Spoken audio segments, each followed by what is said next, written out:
What happens when one of Hollywood's most unpredictable actors sits down with one of daytime television's most opinionated hosts and everything goes completely off the rails? You're about to witness one of the most explosive confrontations ever caught on live television. A moment so intense it ended with Joy Behar walking off her own show and never coming back. This isn't just another celebrity interview gone wrong.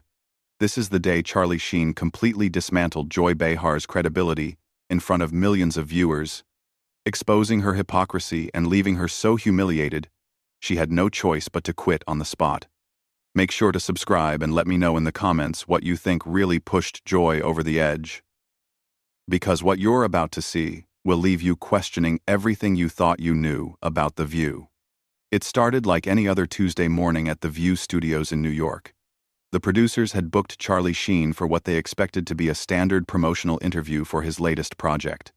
Joy Behar, known for her sharp tongue and willingness to challenge guests, was particularly excited about this booking. She had been preparing pointed questions about his past controversies, his public statements, and what she saw as his problematic behavior in Hollywood. What the producers didn't anticipate was that Charlie Sheen had done his homework too. He knew exactly who Joy Behar was, her history of controversial statements, and her pattern of grandstanding during interviews. He came prepared for battle, and Joy had no idea what was coming. As the cameras rolled and the show went live, Joy began with what seemed like a friendly introduction. "We're here with Charlie Sheen, and Charlie, I have to say, you've certainly had quite the journey in Hollywood. Some might say, a rocky one." Charlie smiled that famous grin of his and leaned back in his chair. "Well, Joy, I could say the same about your journey in television. Some might say, hypocritical." The other hosts immediately sensed the tension. Whoopi Goldberg shifted uncomfortably in her seat, while Sarah Haynes looked between the two guests with obvious concern. But Joy, true to form, doubled down. Hypocritical? That's interesting, coming from someone who's had very public struggles with substance abuse and has made some questionable comments about women over the years. Charlie's expression didn't change, but his voice took on that edge that anyone familiar with his interviews would recognize. "You want to talk about questionable comments about women? Should we discuss your comment about how Republican women are just angry because they can't get dates? Or maybe your statement that conservative women don't think for themselves?" Joy's face began to redden slightly, but she pressed on. "Those were political observations, Charlie. There's a difference between political commentary and personal attacks." "Political commentary?" Charlie repeated slowly, as if tasting the words. "Is that what we're calling it now? Because I seem to remember you saying that women who vote Republican are basically voting against their own interests because they're too stupid to know better. Was that political commentary too?" The studio audience had gone completely silent. This wasn't the usual back-and-forth banter that The View was known for. This was something else entirely. Joy looked to her co-hosts for support, but found none. Even Whoopi, usually quick to jump into any controversy, seemed to be staying out of this one. "I think you're taking my words out of context," Joy said, but her voice had lost some of its usual confidence. Charlie leaned forward slightly, his eyes never leaving Joy's face. "Out of context? Joy, I watched the entire segment, multiple times. You spent 15 minutes explaining why women who don't agree with your politics are essentially brainwashed. But when I make a joke about Hollywood culture, suddenly I'm the problem? Your jokes weren't just about Hollywood culture." Joy shot back, her voice rising slightly. "You've made degrading comments about women. You've had public meltdowns. And frankly, your behavior has been erratic at best." "Erratic," Charlie repeated, nodding slowly.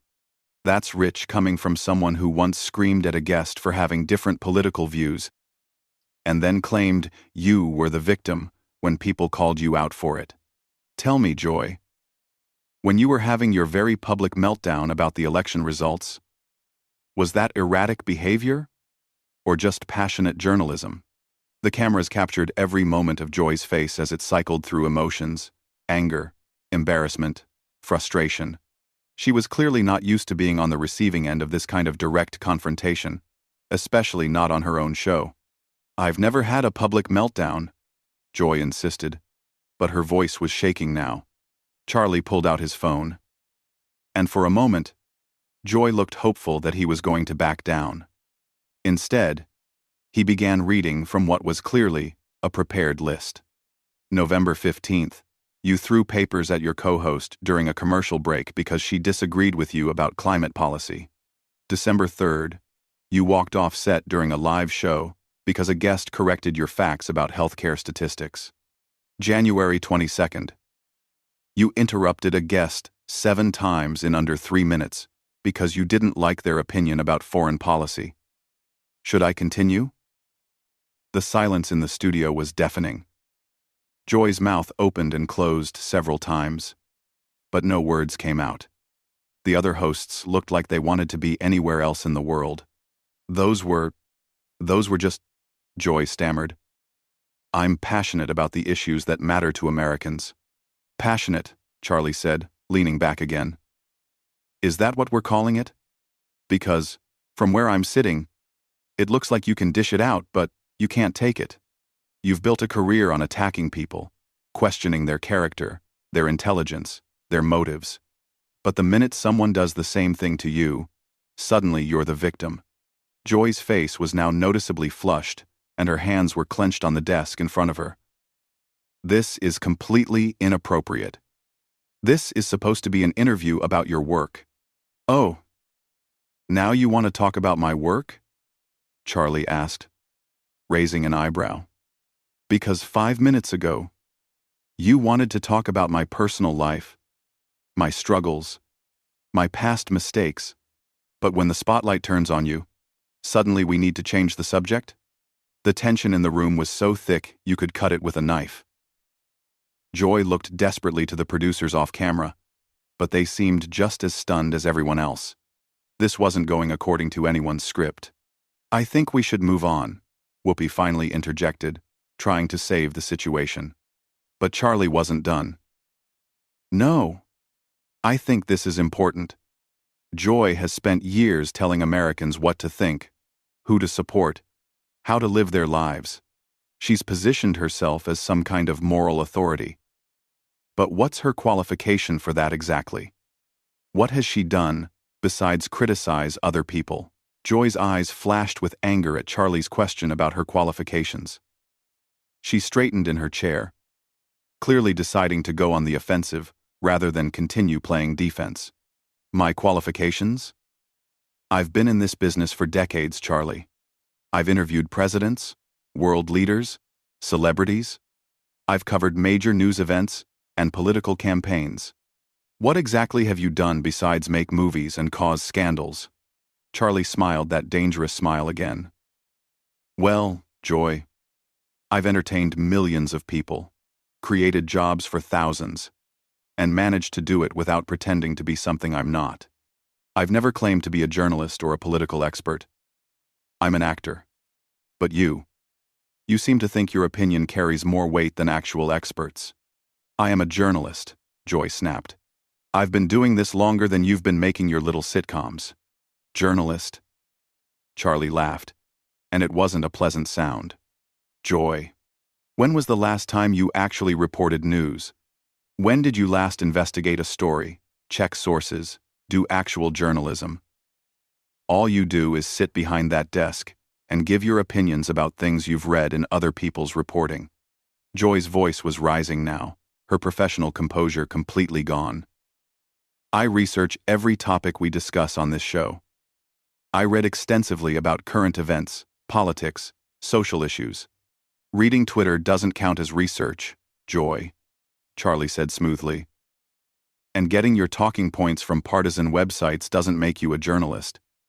It makes you a commentator at best, a propagandist at worst." The other hosts were clearly uncomfortable. Sarah Haynes was fidgeting with her papers, while Sunny Hostin looked like she wanted to disappear. Even Whoopi, known for her strong personality, seemed reluctant to jump into this particular fire. "How dare you?" Joy said, her voice shaking with rage. I have integrity. I tell the truth. I hold people accountable. Integrity? Charlie leaned forward again. Is it integrity when you selectively edit clips to make people look bad? Is it integrity when you refuse to have guests on who might challenge your worldview? Is it integrity when you cut to commercial every time someone makes a point you can't argue against? Joy opened her mouth to respond, but Charlie wasn't finished. You want to talk about holding people accountable? Let's talk about the time you completely misrepresented that story about the veterans' charity. You had all the facts wrong, but instead of correcting yourself when people pointed it out, you doubled down and attacked anyone who questioned you. Where was your integrity then? That story was complicated, Joy said weakly. There were multiple sources with conflicting information. Complicated? Charlie's voice was incredulous. Joy. A 5-minute Google search would have given you the correct information. But you didn't bother to check because the wrong version fit your narrative better. That's not journalism. That's activism disguised as news. Joy was visibly struggling now. Her hands were shaking slightly, and she kept looking off camera, as if hoping someone would rescue her from this situation. You're twisting everything, she said, but her voice lacked conviction. You're trying to make me look bad because you can't handle being called out for your own behavior. Charlie sat back in his chair, completely calm now. Joy, I'm not trying to make you look bad. You're doing that all by yourself. I'm just pointing out the hypocrisy. You've spent your career attacking people for things you've done yourself. You criticize actors for being out of touch while you live in a Manhattan penthouse. You lecture Americans about their values while you mock their beliefs. You claim to champion women while you attack any woman who doesn't agree with you politically. The studio was so quiet you could hear the cameras humming. Joy's face had gone from red to pale, and she was gripping the edge of the desk so hard her knuckles were white. I don't attack women, she said, but her voice was barely above a whisper now. Charlie pulled out his phone again. Really? Because I have a compilation here of you calling conservative women names, questioning their intelligence, suggesting they're being controlled by their husbands. You've called successful businesswomen sellouts. You've mocked stay-at-home mothers. And you've dismissed any woman who doesn't share your exact political views as being brainwashed. Joy was shaking her head frantically now. Those weren't personal attacks. I was criticizing their positions. Their positions? Charlie's voice was getting louder now, matching Joy's earlier volume. You called the former Secretary of State a puppet. You said a female Supreme Court justice was too stupid to understand the Constitution. You suggested that women entrepreneurs who support lower taxes are just greedy. How exactly is any of that criticizing positions, rather than making personal attacks? Joy looked around the table desperately, but her co-hosts were all looking down at their papers or off to the side. No one was coming to her rescue. This is ridiculous, Joy said, her voice cracking slightly. You're ambushing me. On my own show. Ambushing you? Charlie's laugh was sharp and humorless. Joy, this is exactly what you do to your guests every single day. The only difference is that usually they're too polite to fight back the way you fight. But I'm not most people. This interview is over, Joy said, starting to stand up. Sit down, Joy, Charlie said firmly. You wanted to interview me, so let's finish the interview. Unless you're admitting that you can't handle being treated the way you treat other people. Joy hesitated, half standing, clearly torn between her desire to escape and her pride. The cameras captured every second of her internal struggle. I don't have to sit here and listen to this, she said. But she wasn't moving toward the exit. No, you don't, Charlie agreed. But if you walk away now, you're proving my point. You're showing everyone watching that you're exactly what I said you are, someone who can dish it out but can't take it. Someone who talks tough but runs when confronted with the same energy you bring to every conversation. Joy slowly sat back down, but her body language screamed defeat. She looked smaller somehow, less commanding than she had at the start of the interview. What do you want from me? She asked quietly. Charlie's expression softened slightly, but his voice remained firm. I want you to admit what you are, Joy. You're not a journalist. You're not an objective commentator. You're an entertainer, just like me. The difference is that I own what I am. You hide behind claims of integrity and journalistic standards while behaving like a political operative. Joy stared at him for a long moment, her eyes filling with what looked suspiciously like tears. When she finally spoke, her voice was barely audible. You don't understand, Joy whispered, her voice trembling. This show, this platform, it's important. We're giving voice to issues that matter. Charlie's expression remained unchanged. Whose voice, Joy? Because it seems like the only voice that matters on this show is yours. When was the last time you had a guest on who genuinely challenged your worldview, and you let them finish their thoughts without interrupting, without cutting them off, without dismissing them? Joy wiped at her eyes, trying to compose herself. But the damage was already done. The powerful, confident host who had started this interview was gone, replaced by someone who looked lost and vulnerable. We have diverse viewpoints, she said weakly. Diverse? Charlie shook his head. Joy. Having people who agree with you 90% of the time instead of 100% isn't diversity. It's an echo chamber. And you've turned yourself into the chief echo. Whoopi finally tried to intervene again. Maybe we should take a break and... No, Charlie said firmly, never taking his eyes off Joy. We're not done here. Joy wanted to psychoanalyze me, to dig into my personal life, to question my character. Fair enough. But now it's her turn. Joy's breathing was becoming more labored, and she kept looking toward the exits. I can't do this anymore. Can't do what, Joy? Can't have a real conversation? Can't defend your own actions? Can't handle being questioned the way you question everyone else? Charlie's voice wasn't shouting, but it carried the weight of absolute conviction. This is what you do, Joy. Every single day. You sit behind that desk and you tear people apart. You question their motives, their intelligence, their right to have opinions different from yours. But the minute someone turns that same energy on you, you fall apart. Quote. Joy stood up abruptly, her chair sliding backward with a sharp screech. I don't have to listen to this. This is my show. Is it, though? Charlie asked calmly.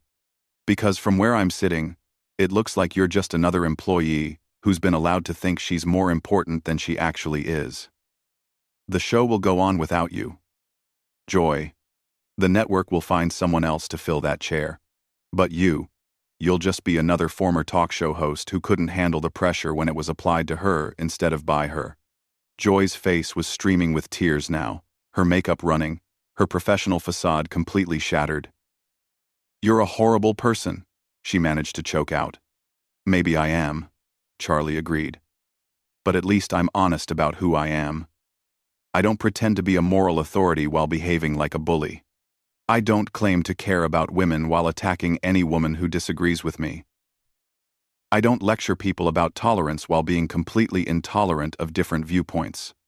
Joy was backing toward the exit now, but Charlie's voice followed her. You know what the difference between us is, Joy? When I mess up, when I say something stupid or do something wrong, I own it. I don't hide behind claims of being misunderstood or taken out of context. But you've built an entire career on being the victim while victimizing others. Stop, Joy said, her voice breaking completely. Just stop. Why should I stop? Charlie asked, his voice relentless. You didn't stop when you spent 20 minutes attacking that young conservative commentator last month. You didn't stop when you made that military wife cry during your interview about veterans' benefits. You didn't stop when you deliberately mischaracterized what that small business owner said about healthcare costs. Why should I give you the courtesy you've never given anyone else? Axid. Grom. Joy was at the edge of the set now, torn between her instinct to flee and her desperate need to have the last word. "I help people," she said desperately. "I inform people about important issues." Charlie stood up slowly, his full presence filling the space. "You don't help people, Joy. You divide them. You take complex issues and reduce them to sound bites that support your predetermined conclusions. You've turned political discourse into a blood sport, where anyone who disagrees with you isn't just wrong, they're evil." "That's not true," Joy protested, but her voice had no strength left. "Isn't it?" Charlie pulled out his phone one more time. "I've got clips here, Joy. Hours of them. You calling people names, questioning their patriotism, suggesting they're racist or sexist or stupid just because they have different priorities than you do. You've made a living off of division and hatred, and you've convinced yourself that you're the good guy in all of this." Joy shook her head violently. "I fight for what's right. I stand up to injustice." Quote, "No," Charlie said quietly. And somehow his quiet voice was more devastating than any shout. "You perform outrage for ratings. You turn real issues into entertainment. You've taken the legitimate concerns of real people and turned them into talking points for your show. You don't care about solving problems, Joy. You care about being seen as the person who cares about solving problems." The silence stretched for what felt like an eternity. Joy stood frozen at the edge of the set, tears streaming down her face, her chest heaving with suppressed sobs. The other hosts sat motionless, afraid to move or speak. The cameras kept rolling, capturing every second of Joy's complete breakdown. "I quit," Joy finally whispered. "What?" Whoopi said. The first words she'd spoken in several minutes. "I quit," Joy said louder, her voice gaining strength from desperation. "I can't do this anymore. I won't sit here and be attacked like this. This isn't journalism. This isn't entertainment. This is cruelty." Charlie sat back down calmly. And there it is. When faced with the same treatment she gives everyone else, Joy Behar calls it cruelty. When she does it to other people, it's holding them accountable. When someone does it to her, it's an attack. Joy was backing toward the exit again, shaking her head frantically. "You're all witnessing this. You're all seeing what he's doing to me. What I'm doing to you." Charlie's voice was incredulous. "Joy, I'm using your own words, your own actions, your own history against you. If that feels like an attack, maybe you should think about what that says about your own behavior." "I'm done," Joy said, reaching the exit. "I'm done with this show. I'm done with this network. I'm done with all of it. You want to destroy people? Fine. Do it without me." And with that, Joy Behar walked off the set of The View for the final time, leaving behind a stunned studio, a bewildered audience, and Charlie Sheen sitting calmly in his chair as if nothing had happened. Charlie looked directly into the camera. And that, ladies and gentlemen, is what happens when someone who's made a career out of dishing it out finally gets a taste of their own medicine. The show cut to commercial, but the damage was done. Joy Behar had been completely exposed, humiliated on her own show, and driven to quit by someone who simply treated her the way she had been treating others for years. What did you think of Charlie Sheen's systematic dismantling of Joy Behar's credibility? Was he too harsh? Or was this exactly what she deserved after years of attacking her guests? Let me know in the comments below what you think was the most devastating moment in this entire confrontation, and don't forget to subscribe for more shocking celebrity showdowns that you won't see anywhere else.